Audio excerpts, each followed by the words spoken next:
پانچواں حق یہ ہے یعمد احدکم فیجلد امرأتہ جلد العبد، تم میں سے کوئی آدمی یوں بھی کرتا ہے کہ اپنی بیوی کو اس طریقے پہ مارتا ہے جس طریقے پہ کوئی آدمی اپنے ملازم اور نوکر کو مارتا ہے۔ تو بیوی کا پانچواں حق یہ ہے کہ اس کو اس طریقے پہ نہ مارا جائے جس طریقے پہ کوئی شخص اپنے ملازم اور نوکر کو مارتا ہے، اور بیوی کو اس طریقے کے آداب اور ناموں سے نہ پکارا جائے جس طریقے پہ لوگ اپنی نوکرانیوں اور ملازماؤں کو بلاتے ہیں، اور بیوی سے کہتے ہیں کہ تم بھی تو میری نوکرانی ہو،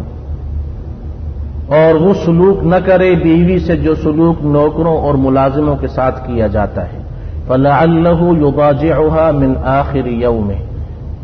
فرمایا کہ تمہیں حیا نہیں آتی کہ تم صبح کے وقت دن میں اسی بیوی کو مارتے پیٹتے ہو، اس کے ساتھ برا سلوک کرتے ہو، اور پھر دن کے آخری حصے میں سکون اور راحت تلاش کرنے کے لیے اسی کے ساتھ تم ہم بستری کرتے ہو۔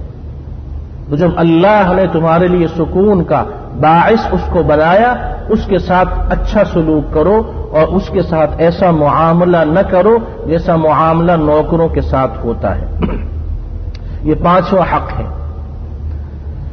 اور اس کے بعد ارشاد فرمایا، جب آپ گفتگو کر رہے تھے تو مجلس میں بیٹھے ہوئے لوگوں میں سے کسی آدمی کی ہوا خارج ہو گئی اور کچھ لوگ اس پہ ہنسے، تو آپ نے فرمایا ثم وعظهم في ضحكهم من الضرطة، ضرطة کہتے ہیں ریح کے خروج کو، ہوا کے نکلنے کو۔ فرمایا لما يضحك احدكم مما يفعل، تم اس بات پہ کیوں ہنستے ہو کہ جو تم میں سے ہر ایک اس کام کو کرتا ہے۔ یہ اخلاق کا سبق ہے، اخلاقیات میں سے